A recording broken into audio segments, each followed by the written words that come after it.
hati ya Allah, penggembira masyarakat. Tapi orang tua 10 digoyang, gim-gim, menesketer. Bagaimana mungkin bisa dapat? Dosa-dosa ingin dihapuskan. Betul itu yang dihapuskan. Betul Pak Ustaz. Udah apa yang kamu perbuat? Belum ada. Istighfar itu pun cuma 3 kali. Itu pun sholat berjamaah. Ada imam. Kalau nggak ada ya habis salam, lantas salam juga. Begitulah kita Bapak Ibu. Memang perlu sungguh-sungguh. Wa ahabbu khalqillahi ta'ala bilhammi umru'un ju himmatin yubla bi'aisin dhaikin. Makhluk Allah yang paling pantas, paling tepat dibilang sengsara adalah seseorang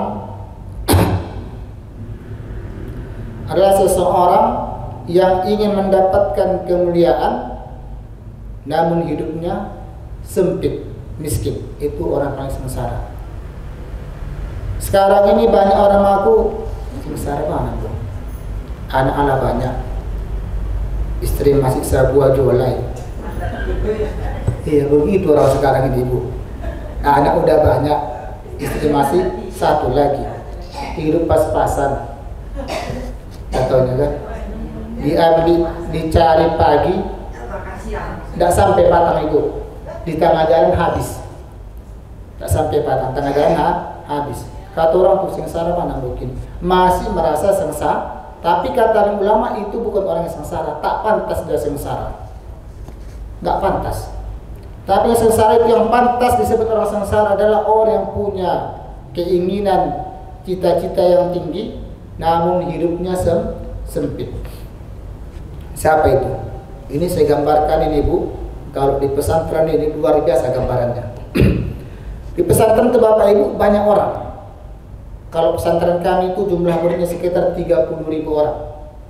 30.000 orang. Sekarang ini hampir 50.000 orang. Bukan hanya orang Indonesia, bahkan seluruh hampir dunia. Datang ke sana itu Bapak Ibu kan orang kaya semua. Kalau dibandingkan mungkin 100 orang miskin, paling di situ 10 atau 5 orang kaya. Namun orang yang paling berhasil sungguh-sungguh itu kebanyakan itu daripada orang miskin. Orang yang susah hidupnya, orang tua tak mampu, kadang-kadang orang tua tak setuju, tapi berhasil. Sengsara, beli kita pun tak ada. Saya punya abang kelas, orang Nias Ibu, orang Nias. Saya sebut di sini, nanti saya kirim nanti ke dia ini. Untung ada kamera. Namanya Abang Taslim. Ada kan dari sini Abang Taslim, orang Nias. Dia mu'allaf. Dia dulu sekolah sarjana di, kalau nggak salah di Jakarta. S1 dapat hidayah, dia masuk Islam, kemudian dia masuk ke pesantren.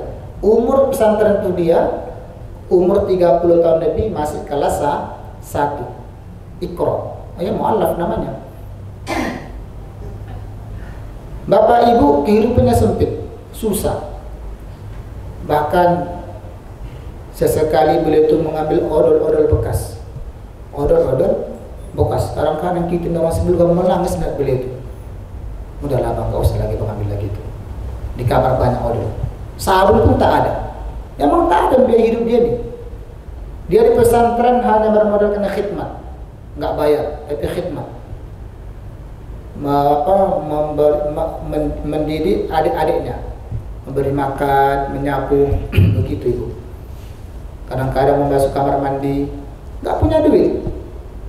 Kalau terlambat makan, maka dia carilah bekas-bekas makanan itu. Sampai berapa tahun? 10 tahun. Lama. Apakah beliau tamat berhasil? Sekarang jadi kiai di Papua. Ngajar dia di Papua sekarang ini Bapak Ibu. Sampai begitu susah. Hidup memang begitu susah. Tapi itu yang pantas dibilang sengsara. Ya, jangan pernah kita mengaku sengsara, zalim kita. Udah nggak pernah dipikirkan apa-apa, nggak ada amal. Nah, tidurnya enak, tak tahu masalah, malah mengatakan hidupku susah kali. Nggak boleh. Wa minad dalili 'alal qada'i wa hukm bu'sul labib wa tayyibu aisil ahmar. Di antara bukti tanda kodok dan hukum Allah itu berlaku, takdir Allah itu berlaku, bu'sul labib, banyaknya orang yang cerdas hidupnya mularat.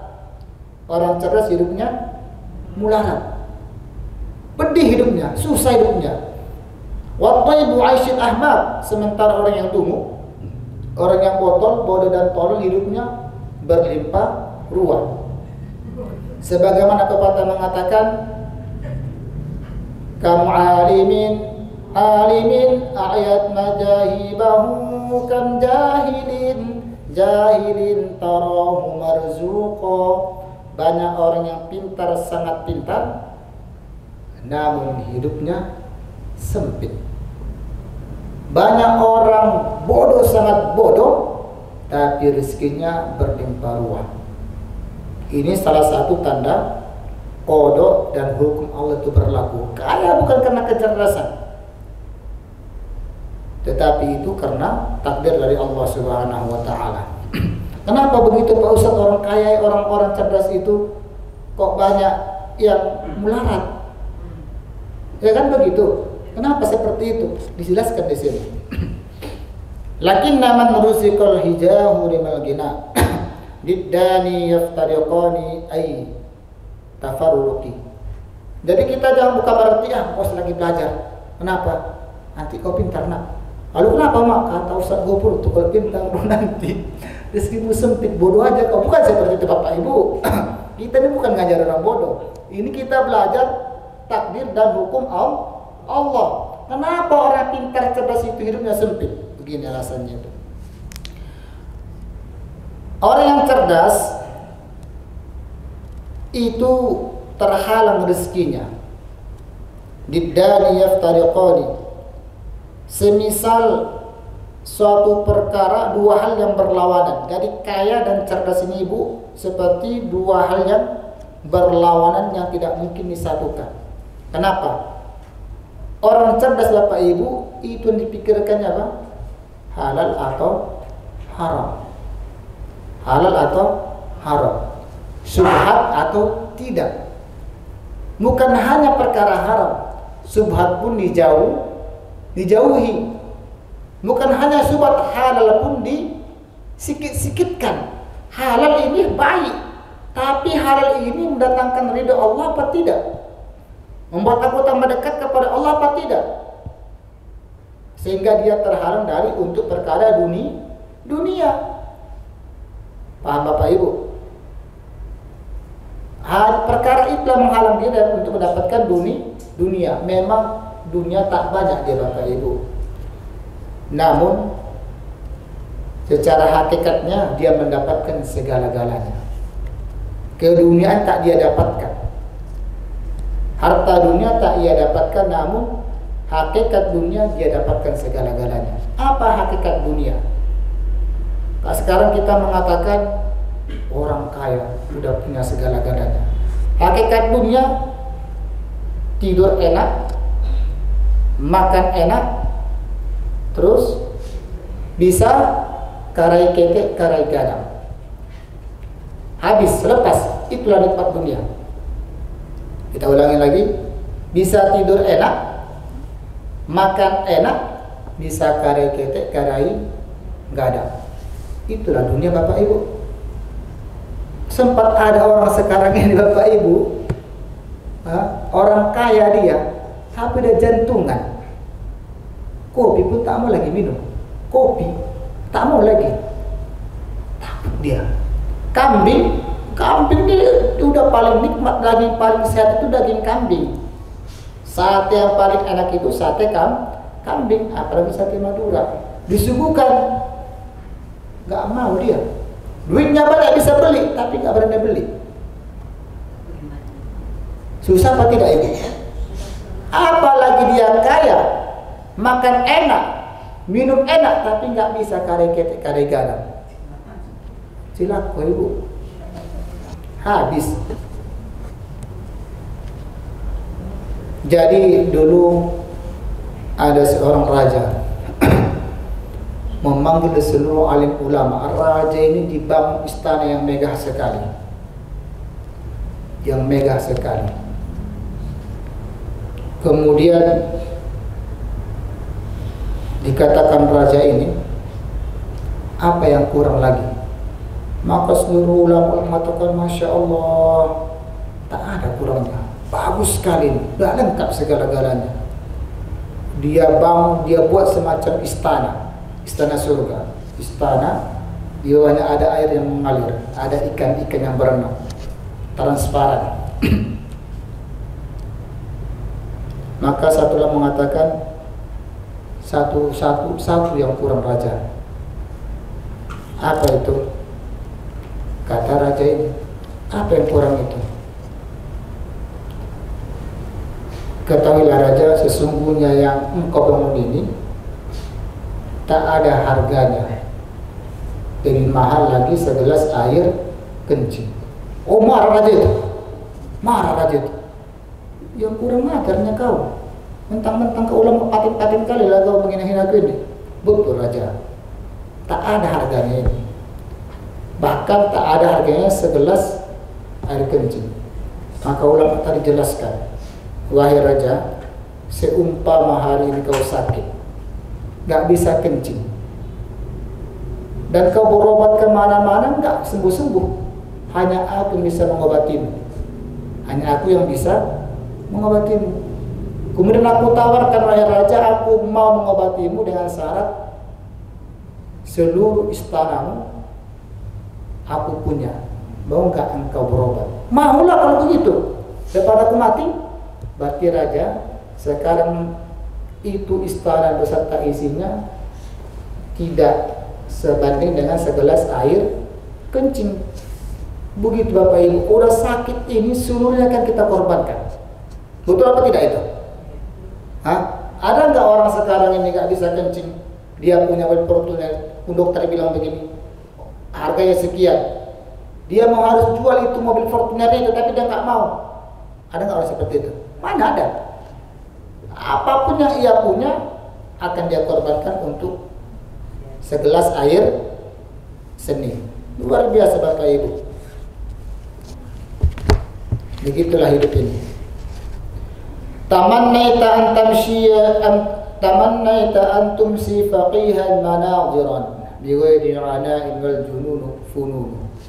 Ini luar biasa ini, wal jununu fununu. Sering kita dengar ini ya, wal jununu fununu. Coba kita Bapak Ibu, wal jununu, wal jununu, fununu. Bocor itu, bocor itu Bapak Ibu bukan bocor halus. Bocor itu ada macam-macamnya. Gila itu ada macam-macamnya. Bukan bocor halus. Ya.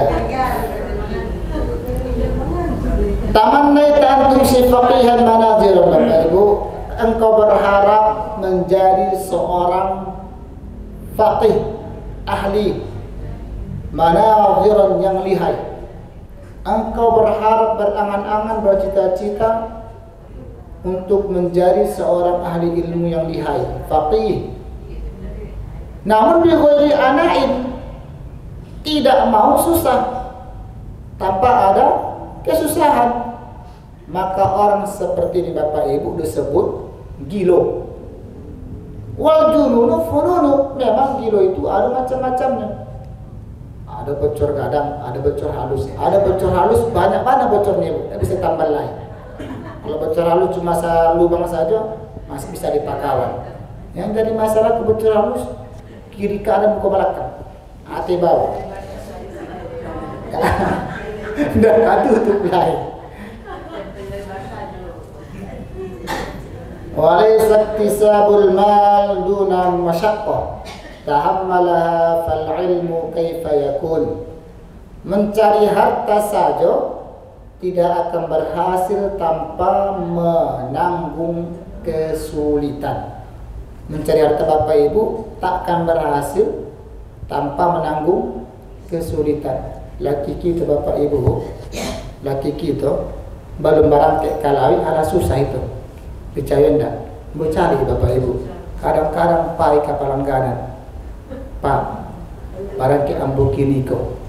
Mau utang dulu. Bon, betul apa tidak? Pertanyaannya, bon itu lama atau susah? Susah. Ditanggung apa tidak? Ditanggung. Menderita apa tidak? Menderita Bapak Ibu. Ala dapet labon ko Ibu sakit puluh ada 200.000 dibagi 3 lekor. 150.000 kabini, 50.000 dibawa modal, bawa tali kai, bawa matokai. Ada Bapak Ibu, kata pelanggan kok ambil blong di rumah, blong, ala meminjam, mesti ambil blong puluh lagi, blong tu barang Ibu, kenapa ada bangkit, duenci, tangan ke barang, mana rupanya blong, nampak saja ringan. Berapa hari Bapak Ibu? 5 hari. 5 hari meninggalkan istri, anak yang disayangi, utang menunggu, barangke 5 hari. Di sini Ibu, Pak, bukan seperti kita gambarkan. Bagi anak marame kasih di tepi pantai, tidak. Kadang-kadang kata sida Ibu banyak mana lo tu nampak, banyak mana. Pas dibuang itu apa namanya, pukat ya, pukat dibuang, ditarik kosong ikannya. Kemana dari ikan itu? La ilaha illallah. Tak disangka-sangka ikan bisa meloloskan diri. Padahal sudah nampak ikan itu katanya seperti air menggalaga, air mendidih, ya kan? Diputar itu, di apa namanya itu? Enggak ada orang pelaut di sini nih. Di sawang itu diputar itu ikannya lari, entah ada mana larinya, sampai kadang-kadang nggak lagi, belum lagi dihampas ombak, terpai badai, luar biasa. Kadang-kadang Bapak Ibu sampai ke rumah rusak, utang tidak tabai, tidak pulang modal, utang tidak tabai. Itu mencari harta saja, perkara dunia harus berani menanggung kesulitan. Tahammalaha fal ilmu kaifa yakun, apalagi mencari ilmu, mana mungkin bisa kita raih kalau tidak mau menanggung kesulitan. Mencari Bapak Ibu makan sakete, tidak boleh makan banyak. Tidur pun sakete. Malam-malam orang tidur kita jago. Maghrib Isya orang mencatut di lapo kopi, anak santri menghafal Quran atau mengulang-ulang mata pelajaran. Sakit makan, mengapa kok sakit makan? Pantaslah anak ambu ke pesantren Pak Ustaz, pulang-pulang ke rumah tinggal tulang. Betul apa tidak? Rupanya Bapak Ibu makan memang disakitkan. Kata Imam Ghazali, kalau banyak makan, mata mangantuk, berat badan makin. Kok ala mengantuk apa? Tidur. Kalau tidur banyak indak tahu. Indak banyak tahu itu banyak dosa. Banyak dosa dekat ke neraka, jauh dari surga. Tapi sakit makan, matanya akan melek. Meleknya mata, maka mudah mencari ilmu. Dengan ilmu banyak tahunya, dengan banyak tahunya banyak amalnya, dengan amal bisa mendekatkan kita ke surga, jauh dengan neraka. Itu gunanya Ibu sakit makan. Tapi ada juga orang kita sakit makan, mengapa? Ada langsingnya. Ya. Biqadril kabdi tuktasabul ma'ali, faman talabal ula sahadil layali, tarumul izzu summa tanamul laylan. Wala budda li talabil ilmi min sahadil layali, kama qala syair. Harus sanggup tidak tidur malam.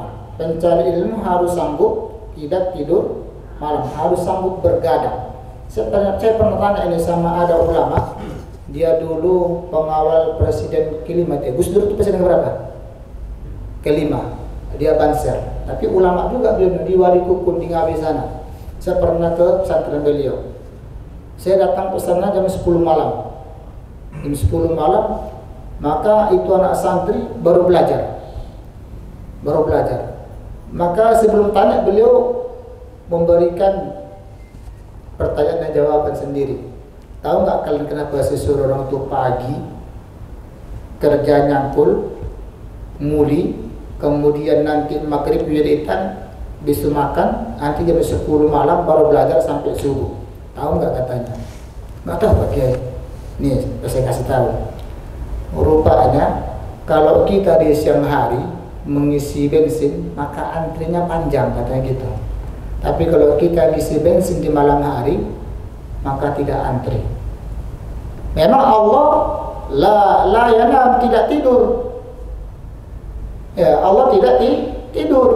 Namun pada waktu siang hari manusia banyak beramal. Namun di malam hari manusia banyak tidur. Sementara santri-santriku pada melek bangun malam semua. Atau begitu. Itu pertama. Yang kedua, tahu nggak? Kamu lihat kata dia gitu kan? Kata beliau, kenapa orang takut dengan preman? Tahu kenapa takut dengan preman? Preman itu kenapa takut? Kita melihat preman takut itu, dia punya wibawa tersendiri preman ini. Kalau melihat cicak jatuh. Kalau melihat wanita jatuh cinta. Ini orang preman ini Bapak Ibu. Kenapa? Karena dia sering melek malam itu rupanya bisa membuat wajah kita berwibawa. Tapi kalau ada sekarang ini kita lihat mukanya nggak senang, kita susah kita lihat mukanya susah kita ini, pasti jarang melek malam ini. Lihat orang-orang yang melek malam itu senang kita melihatnya, indah. Itu termasuk khasiat melek malam. Makanya ulama-ulama kita itu, kata guru kita, kenapa orang-orang soleh itu belum lagi berdakwah dia, ada namanya Syekh Imanuddin Al-Jisti, Syekh Mu'idun Al-Jisti, orang India. Beliau berjalan, orang Hindu memandang wajah beliau ini langsung mengucap syahadat, langsung masuk Islam. Apa sebab? Karena wirid di malam hari. Itu orang saleh. Tapi ke orang sekarang yang melihat wajah kita langsung murtad ibu. Itu dia nampak lain. Kenapa? Sering takajud. Bukan tahajud, sering takajud. Bangun-bangun jam 10. Gawat ini. Orang Islam jadi murtad. Orang Muslim jadi murtad. Tahu takajud? Tahajud itu bangun malam. Kalau takajud bangun tengah hari.